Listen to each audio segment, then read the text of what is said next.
nggak berani, soalnya ada sedikit trauma yang membekas. Soalnya stand up di PNS itu susah teman-teman, bener-bener susah. PNS itu cuma ngakak kalau atasannya yang ngelawak, betul.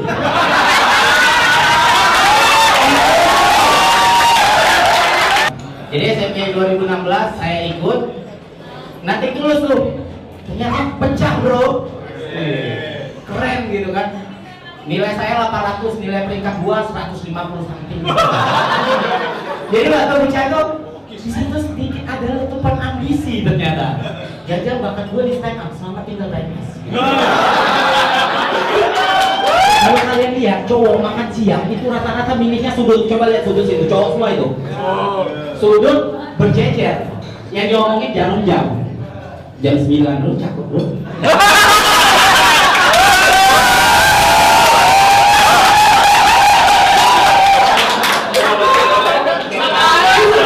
Jam 12 lewat 20, kayaknya kepala kita kan 12 lewat. Kalau cewek, ini lebih unik sebenarnya. Cewek itu kalau makan siang bukan nutrisi yang dicari, tapi yang sumpah gibah seperti itu. Jadi kalau mereka yang berempat, itu pasti bentuk lingkaran teman-teman. Menjaga kegibahan itu eksklusif ya. Kalau makan berdua hadap-hadapan, kalau makan sendirian yang digibahin.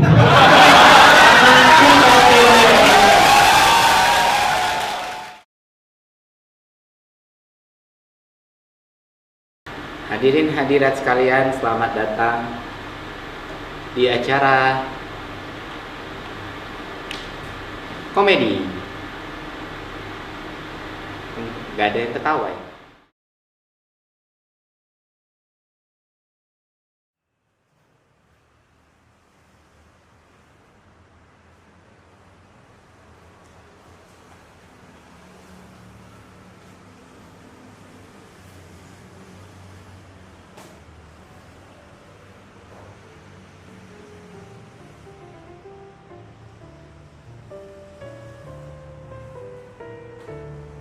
Gue bisa bilang ke kalian, perasaan melakukan stand up komedi dan mendapatkan respon yang positif rasanya persis kayak tarikan rokok pertama setelah melahap semangkok bakso pedas, Pak.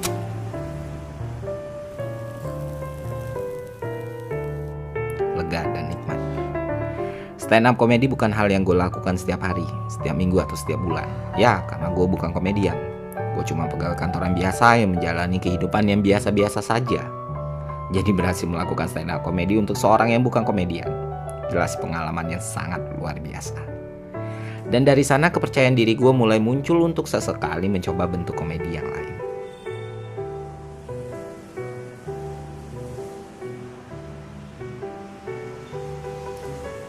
Biar lebih menggelegar, kita bikin cerita juga. Oh iya, biaya bersalin.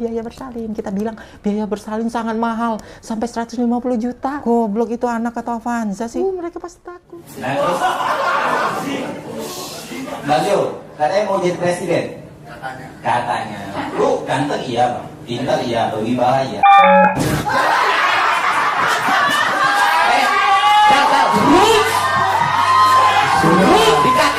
Dikat ya.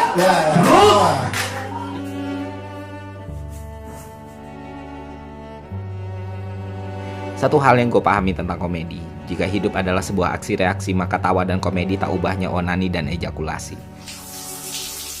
Untuk mencapai tawa, komedi butuh ketepatan build up, penekanan ritme, tempo, dan timing. Ketika semua berjalan dengan baik, maka tubuh akan melepas dopamin. Dopamin yang sangat adiktif.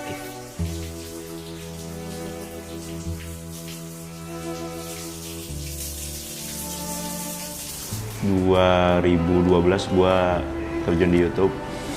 Gue sangkatan sama Reza Arab, sama Skinny, sama Chandra. Tapi beda nasib. Mereka kaya, sekarang di balik layar. Facebooker dibeli sama bang saya emang? Iya dibeli, itu ada bacaan aku di situ. Gue Rizky Nur, gue Miko Banggayo. Welcome to Asal-asal Production. Mungkin karena gue sering nongkrong kali ya. Dan itu pasti banyak kan bicara berjalan tongkrongan, terus gue bawa ke video juga. Kayak di Froyonion kadang beberapa jokes-jokes yang gue lemparin dari tongkrongan. Cuman lebih kayak komedi, satir ya, sekarang lebih sebutnya. Ada yang sarkas, satir, macam-macam lah jenis komedi. Cuman apapun itu yang penting orang enjoy aja sih nontonnya. Halo Pak Pak Chen, iya Chen. Dikirim Pak Chen hari ini, iya. Nanti bos saya yang tanda tangan quotation-nya semua oke. Lu nggak kerja? Kerja! Woi, teman-teman gua kerja nih. Project gua tembus 1M. Cuan! Nah, ketika ngejilat itu adalah momen yang paling baik agar lu terlihat sama bos lu gitu. Pagi, Bos. Miko. Belum nyala goblok. Ya, gue ngerasa dapat kepuasan aja sih ketika orang puas nonton gue gitu loh, lucu nih, seneng, ketawa. Ya mereka, ya gue dari gue sendiri mungkin dapat efek dopamin tadi lah. Rasa pengen lagi tuh selalu ada sih.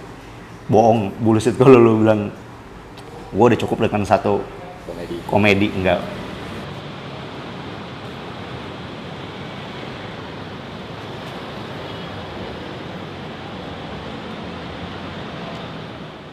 Sama seperti para pecandu rokok, mereka, yang mana gue salah satunya, selalu punya kebutuhan atas pelepasan dopamin tersebut.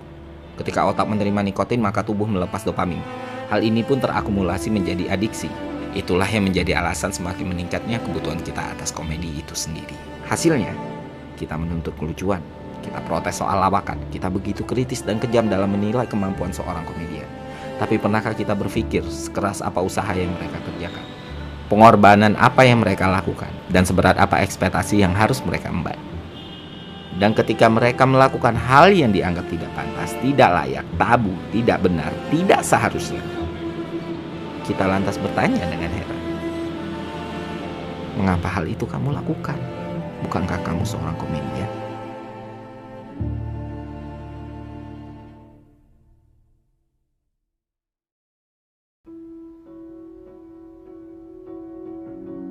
Komedi lahir dari keresahan. Mungkin lu semua udah pernah denger ini. Nggak salah, karena begitulah adanya. Tapi kalau kita bicara spektrum yang lebih luas, maka kita akan menemukan alasan dan tujuan komedi yang beragam. Ada yang berkomedi untuk membahagiakan dirinya sendiri, ada yang berkomedi untuk membahagiakan orang lain, ada yang berkomedi untuk bercinta, ada juga yang berkomedi untuk bersuara. Ada yang menjadikan komedi sebagai wujud kepasrahan, ada juga yang menjadikan komedi sebagai bentuk perlawanan. Tapi ini kan maksudnya stand up spesial ya. Masa gua kasih tahun 2015 semua? Enggak dong. Ada yang 2013. Robot mau materi robot. Botol mau botol. Waktu itu ingat banget SMP, pelajaran matematika, gurunya killer parah. Terus ketua kelasnya adalah keras gua, orang yang gua suka. Terus dia melakukan kesalahan sehingga canggung karena anak-anak takut sama guru matematika itu. Dan gue bisa mencairkan suasana dengan celetukan gue. Jadi dia jatuhin penggaris kayu di depan, lagi disuruh ngapus papan tulis. Terus dia jatuhin penggaris kayu, anak-anak bingung, takut gurunya marah. Terus gue cairin, untung cakep lu, gitu. Terus anak-anak pada ketawa, gurunya juga senyum-senyum, gak jadi marah, dia juga lepas dari kecanggungan. Makanya kalau ditanya momen paling menyenangkan, ya yang bisa gue jawab tuh adalah momen itu, bukan momen ketika gue berkarir. From Malaysia, how do you order water? Like how do you say that in Indo? Udel. Excuse me, boleh pesan udel? Udel. Dingin. Gue bisa nggak ya ngebuat orang ketawa dalam 15 detik. Jadi di saat itu gue menggunakan visual komedi. Di satu sisi itu sebuah komedi yang mungkin secara verbal nggak terlalu banyak, tapi bermainnya itu di gambar, entah editing ataupun gerak-gerik yang gue lakukan, yang ada rasa-rasa dari Rowan Atkinson lah. Kalau ternyata komedi itu bisa ditunjukkan lewat sesuatu yang fisikal, lewat sesuatu yang gerak-gerik yang lucu, terus antara kontras, editing dan segala macem. Menurut gue itu menarik di satu, jadi gue pakai itu. Jadi zaman gue bikin Instagram video 15 detik tuh, Indofitgram, gue selalu melakukan gerak-gerik yang jatuhnya agak di-exaggerate untuk menciptakan gerak-gerik yang tidak biasa orang lakukan lah gitu loh. Adalah joget-joget kayak ulet atau apa. Aduh, gue sebenarnya ngobrolin itu malu abis sebenarnya sih, karena di saat itu kan adalah sebuah eksperimen awal ya di dunia sosial media.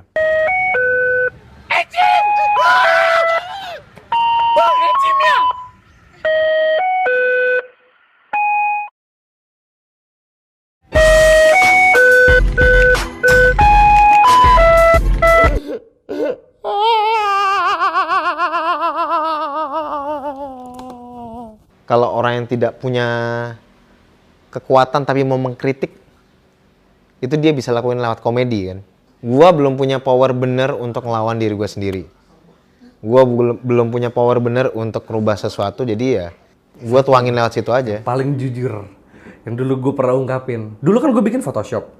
Photoshop itu bermulai dari cuma gue ngedit foto teman-teman aja untuk bercanda. Kenapa gue lari ke konten kreator komedi dan sekarang kan video komedi gitu ya mungkin orang taunya. Karena waktu itu ada anak satu viral bikin konten Photoshop dan dia lebih terkenal. Di situ kan insting manusia saya untuk bertahan hidup harus apa ya? Nggak bisa nih. Gue udah bikin Photoshop, ada yang bikin Photoshop dan lihat terkenal. Saya hilang dari peradaban apa ya? Apalagi yang gue suka bikin foto lucu. Coba kali video. Tapi komedi juga. Di situ belajarnya pun lama dan ternyata pas dibuat ngelihat respon-respon orang tuh kayak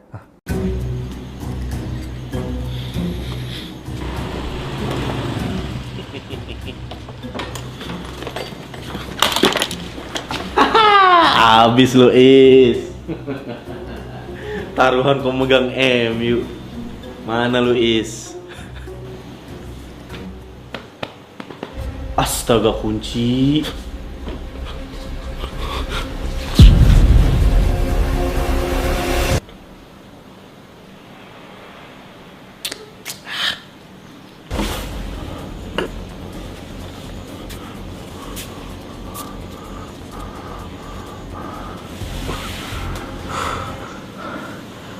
Aman bro, gue udah setengah musim di sini.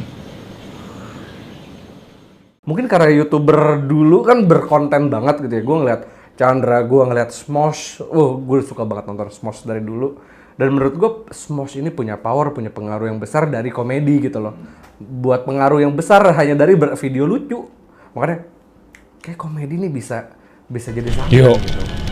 Kita ini sebagai human harus bisa adaptation. Gue kuliah di Jaksel, which is anak-anaknya gaul banget. Gue harus berbaur dong. Selalu dah.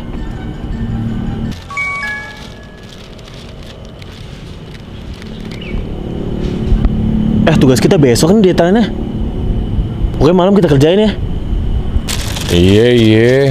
Sans. Woi, Is!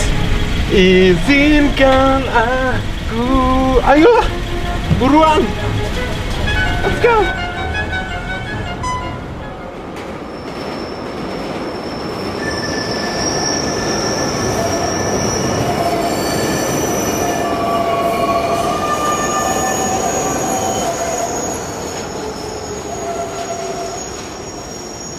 Komedi punya beragam teori, tapi tidak punya baku yang mengikat, tidak punya aturan ataupun larangan.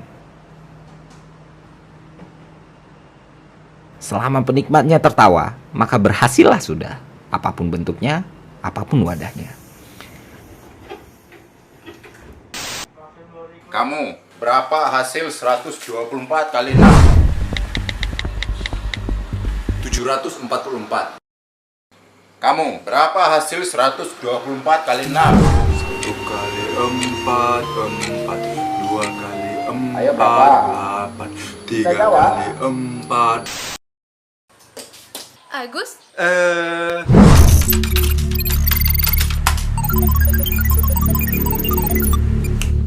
Novita. Hai.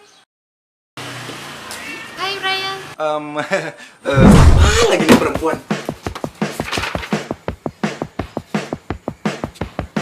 Susan? Tunggu ya. Susanto. Kalau perusahaan senang, ya senang sih. Apa yang saya pikirkan ternyata, wah bisa diterima orang gitulah. Mubazir kan, apa yang kita pikirkan terus dibuang begitu saja kan. Dan ternyata orang yang menonton juga senang kan.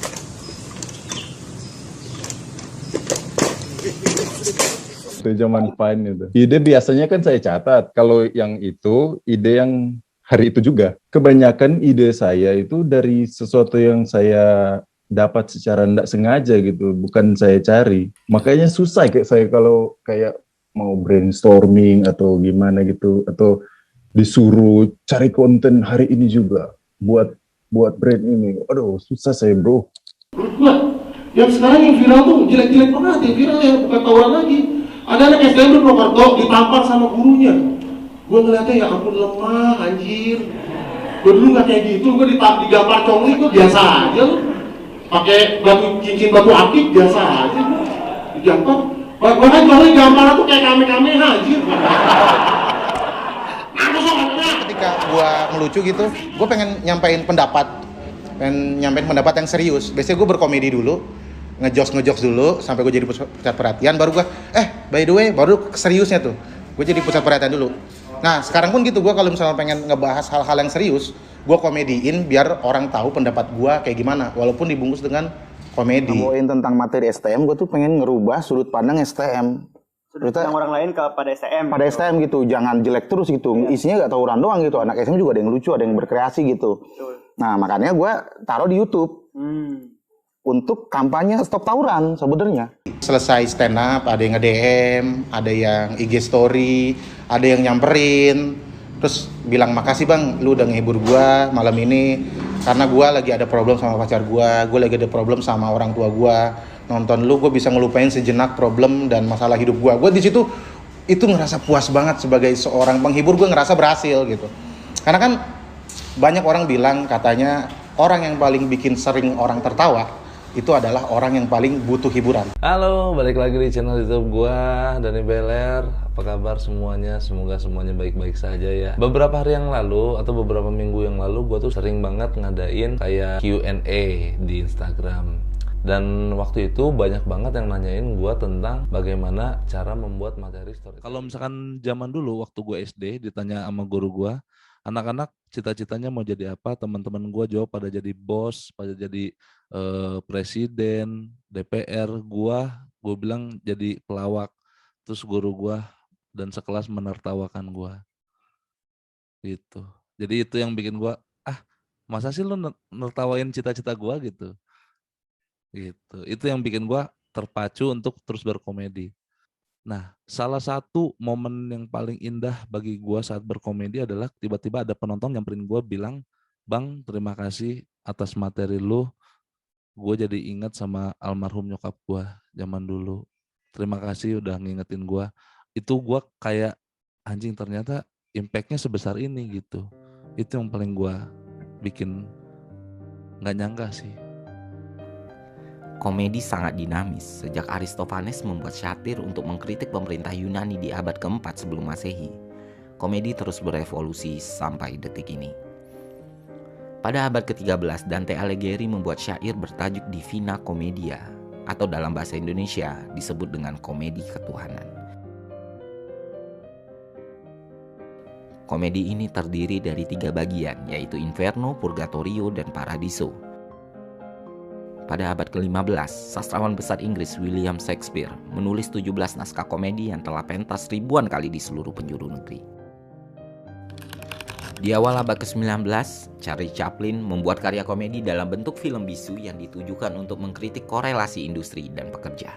Tahun 70-an sampai 90-an, Indonesia punya Warkop DKI yang legendaris. Mereka mengkritik pemerintahan Orde Baru yang represif melalui media komedia yang mereka buat.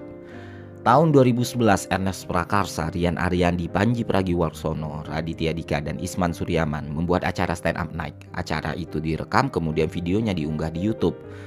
Dan ternyata video unggahan tersebut memberikan dampak yang besar bagi dunia komedi Indonesia saat itu. Stand up komedi yang awalnya tidak terlalu familiar menjadi hiburan baru yang dinikmati masyarakat Indonesia. Pergerakan dan perubahan ini membuktikan bahwa relevansi telah menjadi nadi dalam komedi itu sendiri. Begitulah komedi. Agar bisa bertahan, komedian harus tetap relevan. Mereka hanya punya 2 pilihan, beradaptasi atau mati di telan zaman. Komedi sangat subjektif. Tertawa atau tidaknya seseorang atas sebuah humor adalah kedaulatan yang tidak boleh dicampuri. Subjektivitas inilah yang membuat komedian terus berada dalam ketidakpastian. Tidak akan ada yang bisa menjamin materi yang mereka bawakan akan diterima oleh para penikmatnya. Bahkan komedian terlucu di dunia sekalipun tidak akan mampu membuat tertawa semua orang. Relevansi dan subjektivitas membuat para pelaku komedi harus terus berada dalam tingkat keseriusan yang tinggi. Karena untuk bercanda, lu nggak boleh main-main.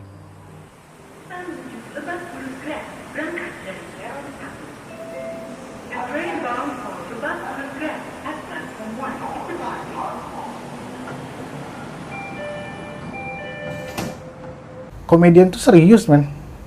Serius banget kalau menurut gue, karena dia semuanya dipikirin ya.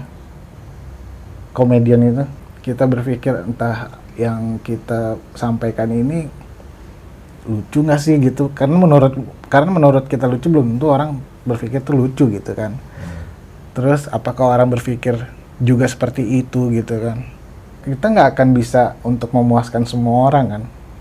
Itu aja kuncinya gue. Tapi selagi masih ada yang terhibur gitu ya, gue ya udahlah, alhamdulillah gitu. Seriuslah untuk tidak serius. Gue sepakat banget kalau emang jadi pelawak itu adalah sebuah pekerjaan yang serius. Karena kenapa? Karena kita ngebongkar hal-hal yang tabu gitu ya, untuk bisa dicari lucunya kayak gimana. Dan itu nggak mudah gitu. Ngomongin isu yang berat dijadiin isu yang ringan dan bisa ditertawakan, itu nggak mudah. Makanya ini harus butuh keseriusan dan disiplin yang tinggi sih menurut gue ya. Makanya banyak juga yang pelawak yang naik sebentar terus ngilang karena dia nggak disiplin gitu. Dan karena memang susah, apalagi di Indonesia ya. Karena menurut gue komedi itu bukan masalah cerdas nggak cerdas sih, masalah referensi. Selain masalah referensi, masalah kultur juga ini jadi problem. Karena ketika lu ngebawa komedi yang keras di daerah, di provinsi Indonesia yang kulturnya lembut, nggak bakal bisa diterima. Jadi kita harus menyesuaikan audiens. Itu yang susah jadinya, jadi stand up komedian ya, jadi pelawak itu susah. Dan harus dirubah-rubah terus kan. Karena komedi itu kan relatif. Lu nggak bisa bikin komedi untuk semuanya, lu bisa hanya bikin komedi untuk orang yang lu tujukan gitu loh. Lu mau bikin komedi ini untuk siapa? Untuk A, K, B, K, atau C, K. Tidak ada komedian dimanapun yang sukses tanpa memikirkan komedinya. Karena kalau mereka bisa secara spontan gitu berkomedi di media manapun dan mereka berhasil, itu berarti diri dia sendiri udah seperti itu. Which is itulah the perfect comedian. Masalahnya nggak ada. Ini khawatir gue nih. Nanti kalau pas tampil pecah apa enggak ya, penonton terhibur apa enggak ya. Tapi di luar semua itu ada fase kita nggak lucunya di atas panggung dan kita harus dibayar. Itu menurut gua nggak begitu sedih. Tapi yang sedih itu adalah ketika suasana hati lu nggak mau menghibur, tapi lu dituntut profesional untuk tetap menghibur. Itu yang menurut gua kayak anjing kok gini ya nyari duit gitu. Kayak beberapa bulan yang lalu almarhum bokap gua meninggal dan gua harus menyelesaikan satu kerjaan yang dimana anjing gue masih berkabung nih, tapi profesional menuntut gue untuk tetap tampil gitu. Itu adalah momen yang paling getir sih menurut gue. Tapi di luar itu ya kita tetap profesional.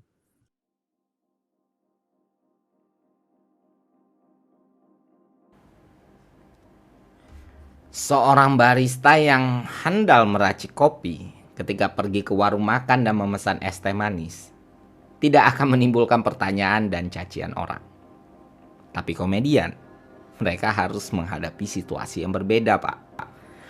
Bakat dan keterampilan mereka dalam mengundang tawa tak jarang malah membuat mereka menderita. Menderita karena tidak dipandang sebagaimana manusia seutuhnya. Menghadapi ekspektasi dan relevansi, situasi ini membuat profesi komedian semakin sulit untuk ditekuni. Beberapa dapat mengatasinya dengan baik, beberapa mungkin tidak terlalu baik. Inilah mengapa komedian begitu dekat dengan situasi yang depresif.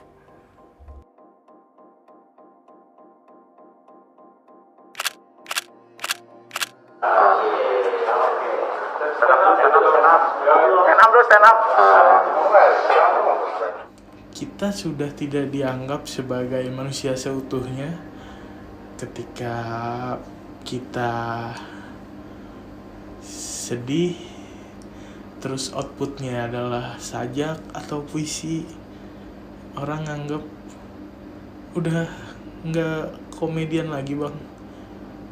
Atau kok manusia yang berkomedi tapi juga bisa sedih. Nah ketika sedih itu adalah output yang gue keluarkan, dan ketika gue mengeluarkan output yang seperti itu, ekspektasi orang-orang tuh membunuh gue gitu. Jadi kayak Nggak boleh, lu tuh bolehnya lucu doang. Fuck man, gue masih manusia utuh yang bisa nangis, yang bisa bijaksana, yang ya bisa ketawa juga sama kelucuan yang terjadi tanpa disengaja, bukan konsep komedi gitu loh. Jadi komedian juga manusia sih kalau buat gue. Jadi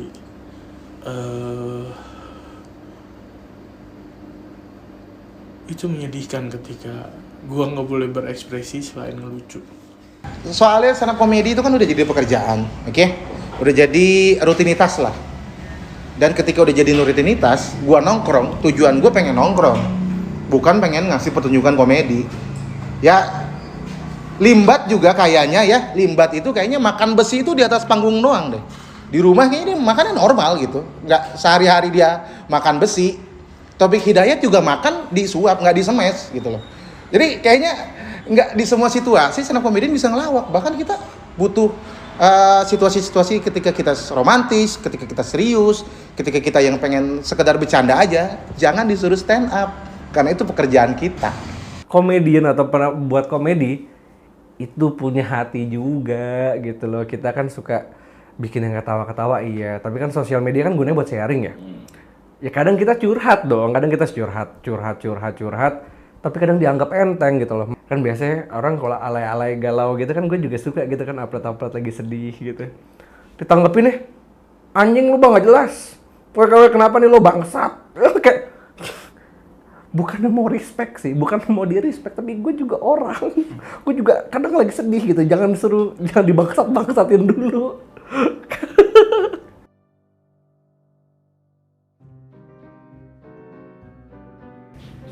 Humor adalah sublimasi dari ketidaksesuaian konsep dan realitas. Dia muncul dari bentuk disparitas tentang apa yang diharapkan dan apa yang terjadi. Itulah yang diyakinin oleh Schopenhauer dalam karyanya The World as Will and Representation. Dan saat kita gali lebih dalam, jelas pendapat Schopenhauer ini tidak bisa kita abaikan. Belum manusia bebas saya, bro. Kalau manusia bebas kan sudah berhasil menunduki perasaannya. Kayak kata Schopenhauer tuh, kehendak. Saya masih terjebak dalam kehendak saya sendiri, keinginan. Si Schopenhauer kan ngomong gini, dia manusia katanya bebas ketika kita berhasil keluar dari kehendak kita kan. Semakin banyak keinginan, semakin banyak penderitaan. Ketika kita tidak punya keinginan, karena keinginan itu ada sumber penderitaan katanya. Sejarah mencatat banyak komedian yang mengalami gangguan mental dan depresi. Sebut saja Chris Farley dan Greg Giraldo yang overdosis karena narkoba, Richard Jeni yang menembak kepalanya sendiri, dan yang paling kita ingat, peristiwa meninggalnya Robin Williams. If you're that depressed, reach out to someone. And remember, suicide is a permanent solution to temporary problems. Karena pertama kali gua kena anxiety itu adalah hari dimana Robin Williams meninggal. Yang gua pikirin adalah gini, itu adalah orang yang seumur hidupnya 80% dia main film komedi atau film yang menghibur orang, film yang ngasih motivasi orang-orang untuk ya berumah tangga yang baik, jadi orang tua atau figur ayah yang baik. Tapi ternyata di kehidupan nyatanya nggak seperti itu. Dia punya masalah dengan dirinya sendiri, dia nggak bisa berhenti dengan alkohol, dia kan ada masalah alkoholik, dan akhirnya bam. Apa artinya gue juga? Gue langsung mikir kayak dia sebagai Robbie Williams-nya aja, gue ini ngomong soto ya, itu aja nggak bisa melawan sisi gelapnya dia, apalagi gue. Di Indonesia hal serupa juga terjadi. Dari zaman dulu sampai sekarang, banyak komedian yang depresi dan mencari distraksi pada obat-obatan terlarang. Mengapa hal ini terjadi kepada komedian? Penelitian di Inggris menunjukkan bahwa setelah melakukan tes kepada 53 orang komedian, Hasilnya, komedian yang paling lucu adalah orang yang paling berbahaya dan paling dekat dengan kematian. Fenomena ini dikenal dengan nama sad clown paradox.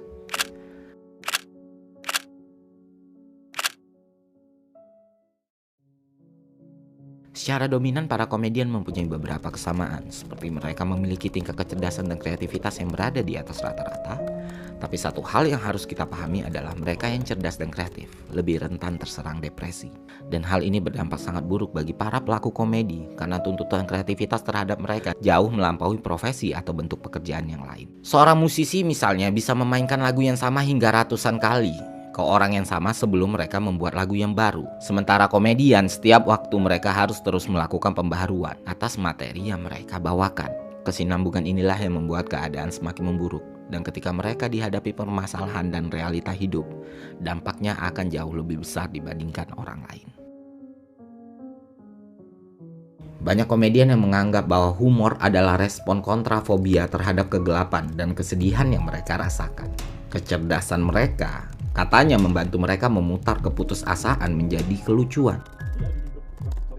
Dan ketika mereka tidak mampu memutar keputusasaan itu menjadi kelucuan, maka rasa sakit yang harus mereka terima akan jauh lebih dalam. Robin Williams menangis karena mendapati dirinya tidak mampu lagi menghafal skrip dan merasa dirinya tidak lucu lagi. Akhirnya mereka harus berada dalam situasi yang sudah tidak mampu lagi mengendalikan kesepian, kehilangan keputusasaan, dan depresi dalam diri mereka sendiri. Beberapa komedian menjadikan alkohol dan narkoba sebagai tempat untuk berlari. Beberapa yang lain bahkan lebih buruk. Mereka sudah merasa terlalu lelah untuk berlari dan memutuskan untuk mengakhiri sisa hidup yang mereka miliki. Persaingan karir yang sebenarnya tidak ada, tapi menjadi buah pikir di kepala gua. Maksudnya melihat teman-teman kok pada makin sukses, gua gini-gini aja. Terus teman gua yang tinggal serumah sama gua tadinya ninggalin gua, pacar gua mutusin gua, bikin materi stuck. Gue ngerasa di saat itu nggak ada yang ngerti gue selain sesuatu yang gue hisap, yaitu Sinte gitu. Jadi gue ngerasa dia adalah yang paling baik, yang bisa mengerti gue, tidak pernah ngejudge gue, dan dia paling setia selama gue sama dia. Dia nggak pernah bikin gue bete kayak teman baik gue gitu. Karena teman baik gue bahkan kadang ada protesnya, kadang ada ceramahnya gitu. Bahkan pacar gue kadang ada nyebelinnya. Sinte nggak ada. Dunia nggak butuh gue hilang juga, dunia tetap jalan. Ternyata gue nggak sepenting itu. Ternyata gue nggak ditungguin sama dunia. Kayak gue lagi jatuh, ya dunia tetap berputar. Gue lagi break, ya dunia nggak nungguin gue. Talent baru terus muncul. Gue yang karirnya ketinggalan sama yang lain tuh makin melorot. Gue makin terperosok jauh dalam. Kalau gue nggak nyintai, seenggaknya gue masih bisa kejar pelan-pelan. Begitu gue nyintai, gue nggak ngelakuin apapun. Beberapa tahun gue kerja, itu kerja cuma benar-benar buat Sinte. Gue tidak bersosialisasi lagi setelah kelar syuting. Gue tidak ngobrol lagi setelah kelar acara. Gue makin jauh dari mengerti manusia.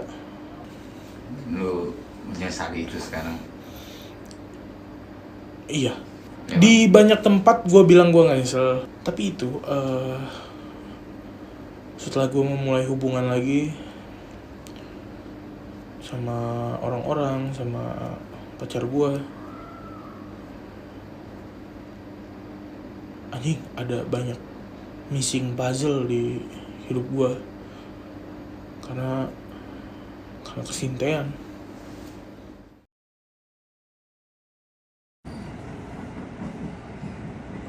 Apa hal paling mudah yang bisa dilakukan oleh seorang manusia? Ya, menghakimi sesuatu. Dan kita tidak perlu bakat atau keterampilan untuk melakukan itu. Jelas yang namanya suicide dan narkoba bukanlah sesuatu yang dapat dibenarkan. Tapi mari kita lihat konteks yang lebih dalam. Ketika ada suatu masalah, kita akan sangat sigap untuk mencari tahu siapa pelakunya, kapan, di mana, apa. Tapi kenapa kita tidak sesekali coba untuk memahami mengapa itu terjadi?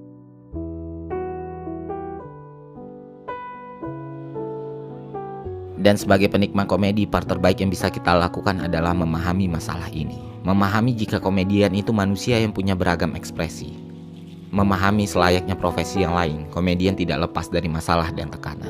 Mungkin memang memahami ini semua tidak serta-merta mengubah segalanya, tapi setidaknya dengan ini kita bisa selangkah lebih baik lagi dalam memanusiakan manusia. Jika tidak, keadaan akan terus-menerus berulang, yang pada akhirnya akan merugikan diri kita sendiri, para penikmat komedi. Kenapa? Karena orang-orang yang bisa kita tertawakan akan semakin berkurang.